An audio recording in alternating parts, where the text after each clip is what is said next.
Hello and welcome to the Mal&Johnny Show. And today, well, we're random thoughts. We were going to talk about cold water swimming, but you just told me your dream last night. Gosh, I'm not sure whether I should be worried. What happened? Well, I think it was an anxiety dream. I don't know why I'm anxious. I shouldn't be. I mean, I know I've got the kids over the holidays. That's enough, isn't it? That's enough. But sometimes you get these things, like, I don't know if you've got them before, where you're about to go on the stage and you can't remember the song. Yeah. Or you get on there and you forgot to put the right suit. I mean, one of those. Yeah, you know what I mean? Yeah. But this was even worse. This was you passed away. Gosh, I'm afraid. And I couldn't let anybody know because you're the only one that works on camera. No, and I woke up in a sweat. And oh God! Yeah, so your anxiety dream, because it used to be school with me. I used to worry that I hadn't done enough work for the exams. Yeah. I still occasionally get that one, and mostly that's down to me not having done enough work for my exams, I think. But the one about you being in a show, and it's a show that you don't know, but you're going on and you can't find the script, and it's like. Oh, it's murder. You walk on the stage and somebody gives you the line and you can't remember the next line.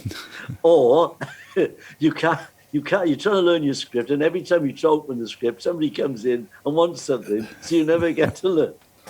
I was with Alan Curtis the other day. He's a footballer, and I just wondered if he had an anxiety dream, about turning up without your boots or whatever. He did say probably, to me, yeah. he did tell me he'd been out for a drink one afternoon for lunch somewhere, and this wasn't a dream. This was true, that he got a call saying, could he come and play that afternoon? After he'd had a couple of pints. I suppose that's maybe it's a nightmare come true. Anyway, we were going to talk about cold water swimming, because you've been swimming in the sea for months and months and months, and you tend to go all year round. Nothing. Why do you do it? Well, first of all, I love swimming in the sea. I always have. Mm-hmm. As a kid, I mean, when we were kids, everybody went in the sea, or we went to an open-air swimming pool. That was what we did. I mean, now you've got all these, sports centres, but they're inside, and I don't like that. I mean, the smell of chlorine. Get in the sea, you feel great. So I was doing it in the summer, like from about May right through to the end of September, October. But this year I've decided I'm going to try and go a bit further. Right. Because there's a friend of mine called Rhiannon. She's freelance now, but she used to work for the BBC and ITV and that. And she does it all the time. She's all the year-round swimmer. And she said, you'll feel great. It like does you good. So I went in yesterday. I went in the day before. I just go in. That's it. It's great. And you come out and you feel, right. Yeah. Okay. Now, obviously, it's colder at different times of the year. It's funny, really, because it's sort of like as the summer ends, the water warms up, isn't it? It's had a chance to sort of warm up and all the season, all that. But then back into January and February, it must be absolutely nobbling. Yeah. Well, I've never done it in January and February, I must admit, but I'm going to try and do it this year. But I'm going to try and do it without a wetsuit, because my daughter's gone off on holiday. Okay, she's down in Devon with her family, the kids and everybody. They sent a picture and they're all stood there in their wetsuits. So I went, what's with the wetsuits, you wimps? And she said, everybody has wetsuits. They're not in the summer. You get in and, But have you noticed that? I can understand if a surfers, they're in the water for a long time. Yeah. So they're going to get cold, so they're going to have a wetsuit on. But just to have a swim, not a wetsuit, do you? Okay, so you get yourself prepared mentally, physically, and all that. Do a bit of chanting, I expect, before you go in the water. Do you run in? Do you run and dive, or do you go, oh, no, I don't do that. I walk in up to my waist and just dive in. Yeah. But the thing is, see, last week, as you know, I was in Mallorca, where the water was like a warm bath. Yeah. So when I came back, it was a bit of a shock to the system in Cold Nap.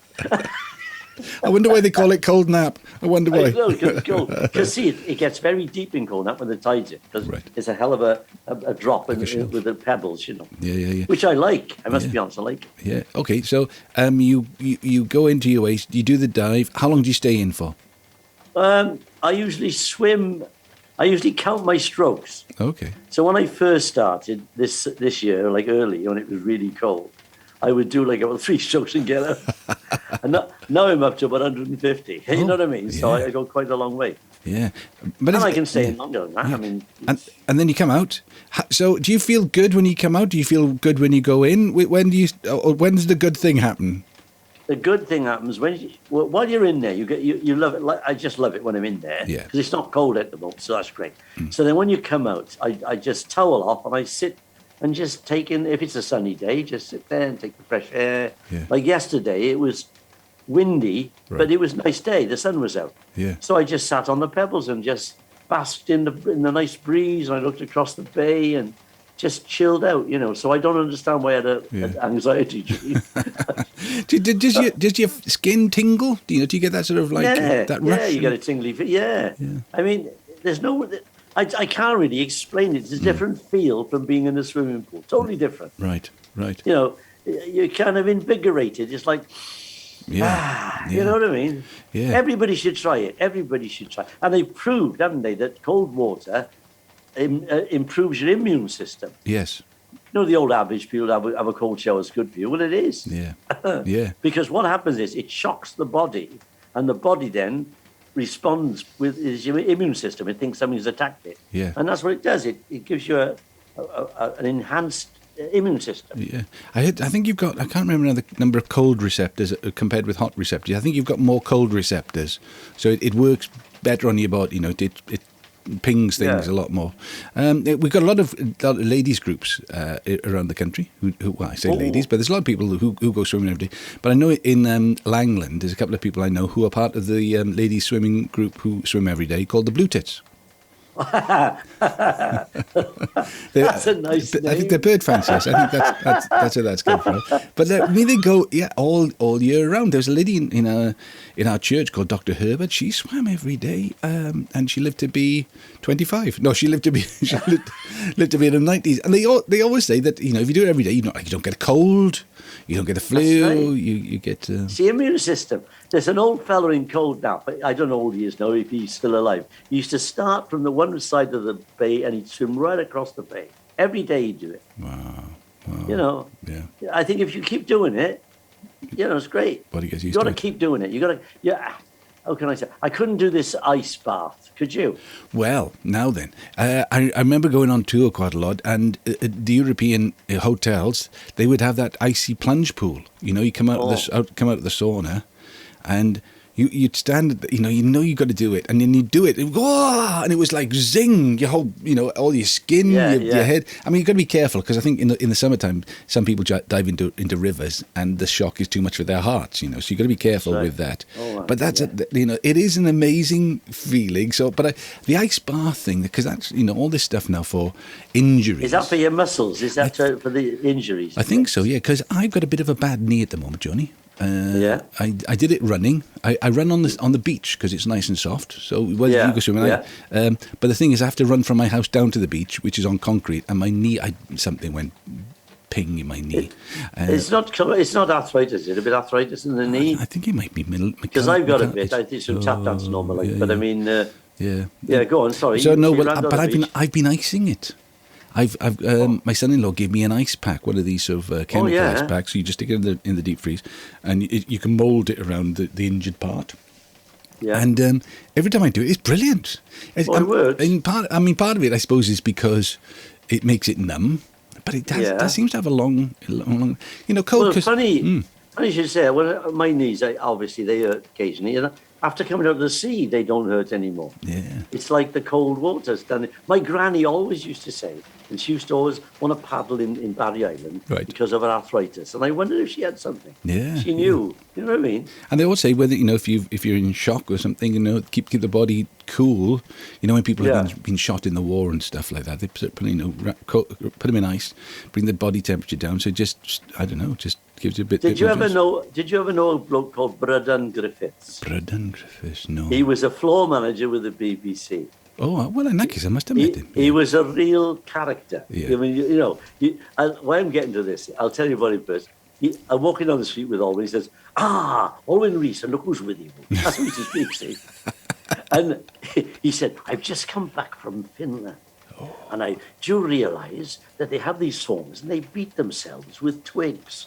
He said, they even beat their privates, Well, I just found out.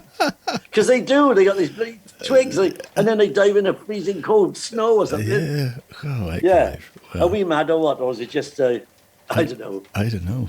Maybe. It makes you feel alive. Makes you feel, and there's nothing better than feeling alive at the moment. Hey, do you like my new glasses, by the way? Do you like my new glasses? They're nice. Yeah, they're like Sammy Davis glasses, those.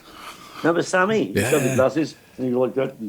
Hold on. No, like Sammy Davis. That's Sammy. I got them from Judith Roberts Opticians in Mumbles. I just thought I'd mention that because. All right.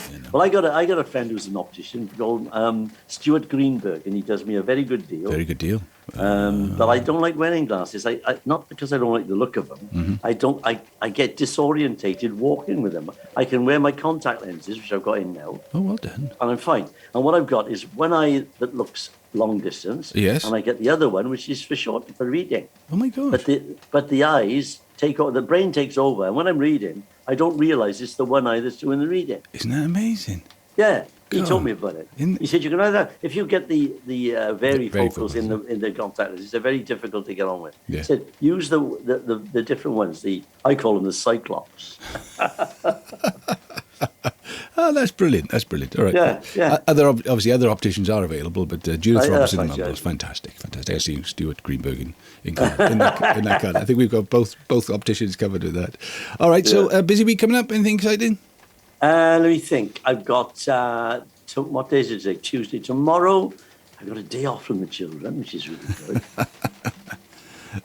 Thursday, we're taking them probably to Portugal. It's going to be a nice day. So we'll probably take them down to Portugal. Lovely. To the Rest Bay. Yeah.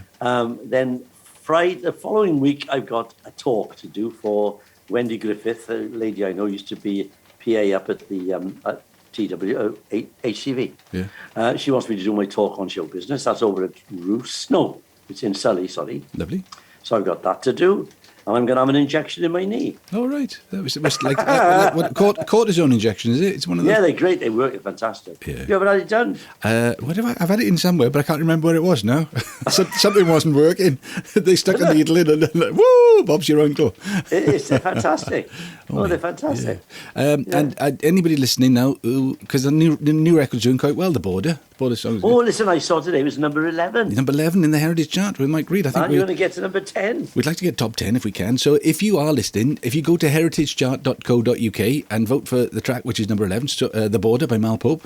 It'd be nice to have a top 10 hit, doesn't it? I've never had a top 10 hit. Oh, number 11's the most I've been so far. But go. I mean, I'm the only person in the chart I haven't heard of. You know, they've got everybody. They've got Sting, Brave Ferry. I got a book by Mike Reid. I'll give it to you. It's he's written a book all about Tin Pan Alley, which was Denmark Street in London. That'd be great. But he's talking about it from where, like, hundreds of years ago. It's been there that long, you know, and how it became Tin Pan Alley. Because when I used to record, I probably when you did as well, all the publishers were in Denmark Street. Yeah. And it's a little street like Caroline Street in Cardiff, little skinny street, and he's written this book all about it and all the different characters that inhabited the place. Yeah. It's very interesting. I'll give it to you. He's an amazing guy, Mike. I mean, I won't discuss his age, but he's not as young as he used to, as all of us, not as young as he used to be. He just loves it. He just works so hard, with the chart and everything. And it's his thing. It's his chart. And but he writes musicals and all sorts. He does. Songs for Cliff and people like that. Yeah. Good. All right, so vote. heritagechart.co.uk, number 11, The Border. We could do a top 10 hit. Get him in the charts. Get him number 10. Get him number 1. Me and Johnny can retire then. We can retire. All right, man. We'll have a good week, and I'll see you next week in that case. Yeah, and I'll try not to have bad dreams about you. No, please don't. Somebody needs to dream sweet dreams about me. Somebody does. Hey, lovely to speak to you, Johnny. Take care. Ta-da, matey. Ta-da.